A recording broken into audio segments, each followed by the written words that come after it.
Happy Pride Month and welcome to this video all about how to write positive representation for your very own story, just like the amazing show Heartstopper did. Sup peoples and welcome back to another video. I'm very excited to be doing this little Pride-centric series on my channel right now. It's not really a series, it's just like they're all related to Pride things for Pride Month. And they're gonna just mostly be talking about how to write representation, because that's really important and it's something that I'm personally really passionate about. All of my stories, I try to include lots of representation for all different kinds of identities. And I think that the more that we see that in media, the better the world will become, because it means that anybody's going to be able to look up at a screen or open a book and find themselves. And that's really powerful. Now, I watched Heartstopper last year, and so binge read the entire comic on Webtoons. If you have not read it yet, either go out and get yourself one of these or read it on Webtoons. It's so good, it's so cute, it's so wholesome, and the representation is amazing. I am so happy for the creator that she got her own show, so well deserved. Now, what can we learn from this show? Because specifically that is what I'll be focusing on, elements from both the comic and the show, but primarily the show because I can use GIFs from that and I can't use GIFs from the comic, unfortunately. But the first topic that I want to talk about on the matter of what we can learn from Heartstopper is casual representation. I love how Heartstopper is so casual about its LGBTQ+ cast. The story, while containing a coming out story and the characters facing homophobia, also allows them to just be teenagers. Not every event or decision comes down to their sexualities or gender identities. It's also heartwarming. A lot of LGBTQIA+ focus series tend to be about the tragedy or the challenges of being those identities, whereas Heartstopper manages to address them without making the story feel melancholy.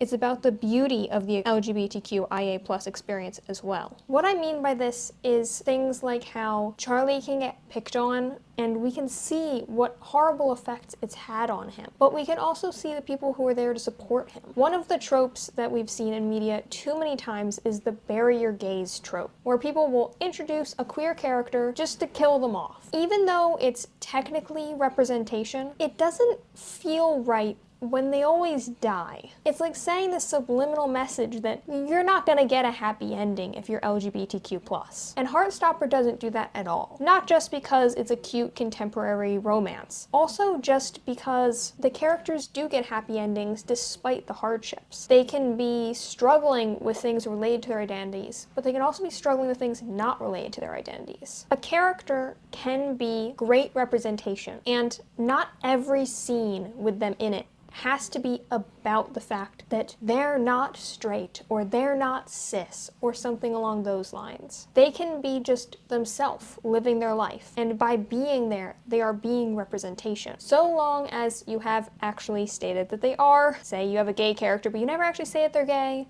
and they don't end up with anybody to show that they're gay, and you just know in the back of your mind, but it never comes up. That's not really gonna count because no one's actually gonna know. If you say that this character is gay, and then they just sort of live their life, and their life happens to include the fact that they're gay, that's great. I love that. Not every single scene with an LGBTQ+ character needs to be about the fact that they're a part of that community. And that's what I mean by casual representation. They're just characters who are existing, and the fact that they're a part of this community happens to be a part of their lives. But it's not even their defining characteristic, because it's not a defining characteristic. I'm gay. I don't bring it up that much. I mean, it depends where I am, but usually it's not something I'm thinking about all the time, and it's just sort of a part of my life. You've never heard me mention it on this channel except for occasionally mentioning a girlfriend, because it's not like it consumes every part of my life or every decision I have to make is related to it. I'm just a person living my life, and I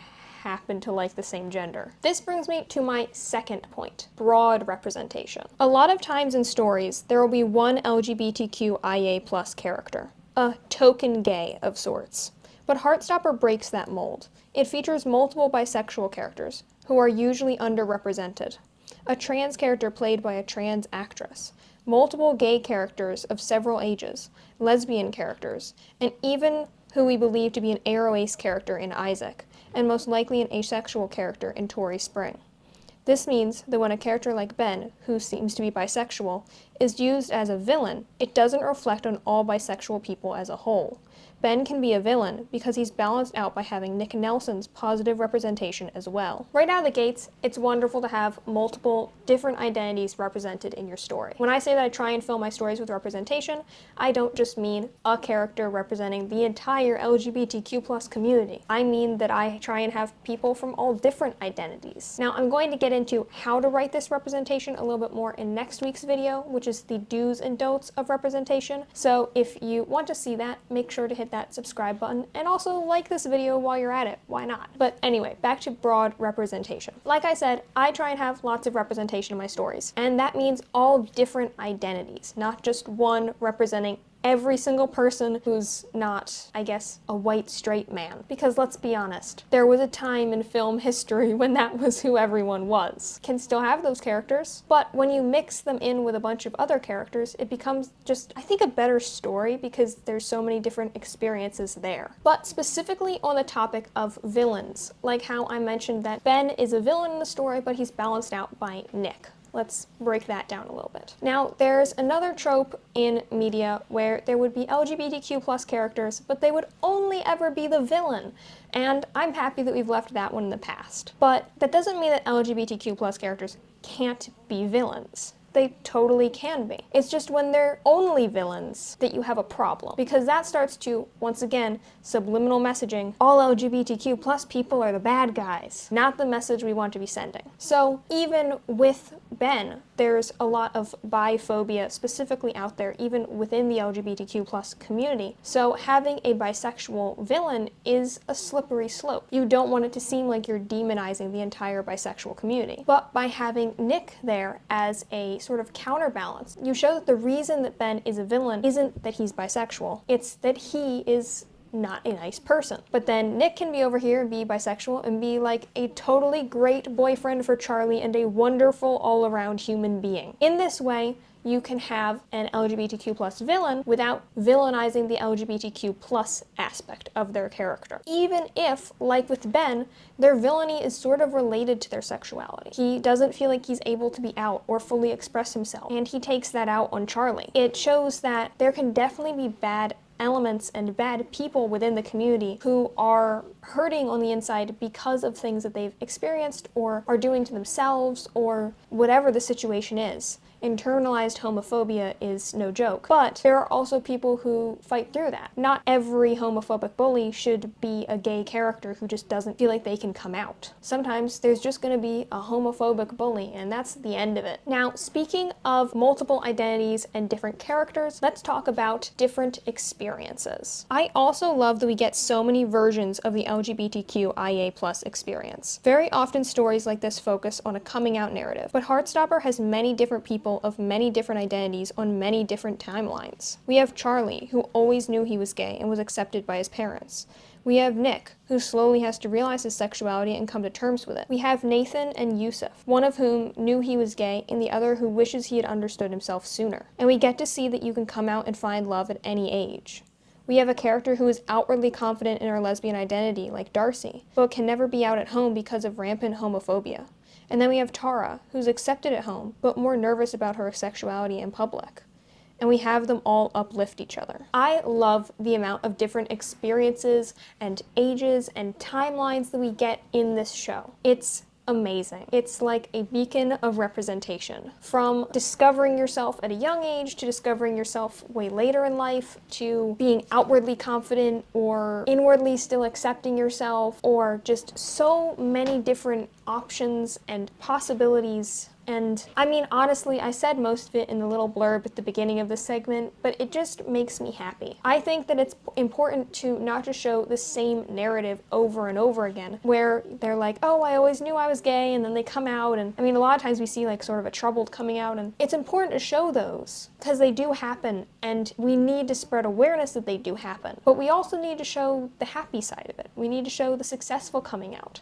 or we need to show someone who didn't know until later in life. I had no idea until I was 16, but that doesn't make me any less a part of the community. Even though we figured things out on totally different timelines and have different experiences with it, we're still all a part of this community, and maybe some people don't figure it out till they're 40 or 50, or even like 70 or 80, and they can still have a happy ending. It doesn't mean that like, oh, well, you missed it. If you don't come out between these ages and have this exact story, I don't know if you're really gay. It's like, that's not how it works, so that shouldn't be how it works in media either. People can just live their own stories and have their own experiences.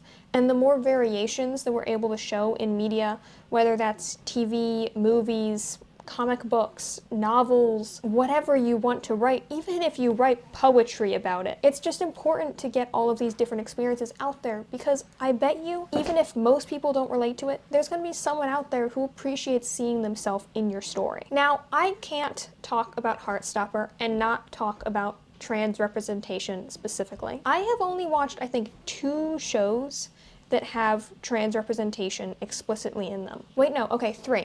I've watched 3 shows. I think that there needs to be so much more trans representation out there. We need more trans characters. I love the trans representation in Heartstopper. But the reason I'm singling it out is because I specifically want to talk about a couple elements of Elle's storyline that I really super appreciated. Elle's trans identity is just a small part of her character, and her storylines don't actually focus around it all that much. Instead, her storylines are just like any other characters. She's nervous about going to a new school, not because she's worried she won't be accepted, but because she'll have to make new friends.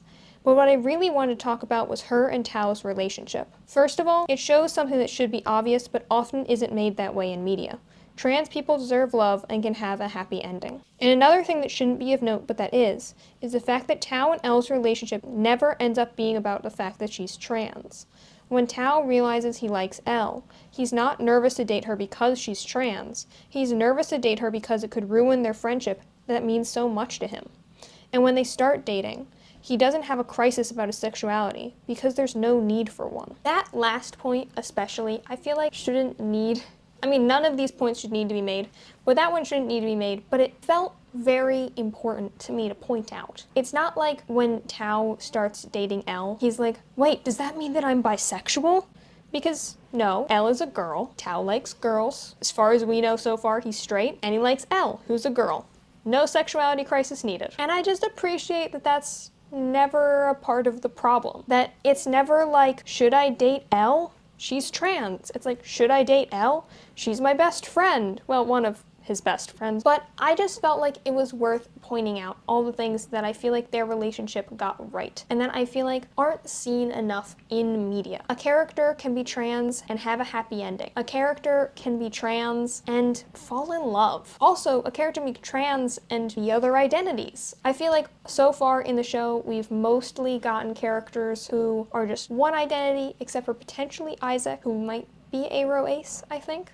We'll see. Hopefully, I would love to have some Aro Ace representation. I've literally never seen that. Basically, I just wanted to shed some light on what Elle's storyline did well. And I think it does a lot of things really well. I hope you enjoyed this segment of my special Pride collection for 2024. And I will see you in the next one just next week, which is about LGBTQ plus representation, do's and don'ts. Definitely stick around for that one. I have a lot of points to make, mostly on the don'ts part. There are some happy you should do this though. Again, thanks for sticking around. I feel like I shouldn't need to say this, but just in case you're not a part of the cool community on this channel and you're new here and hate watch this video, don't leave a mean comment because I would just delete them. I will see you in the next video. Till then.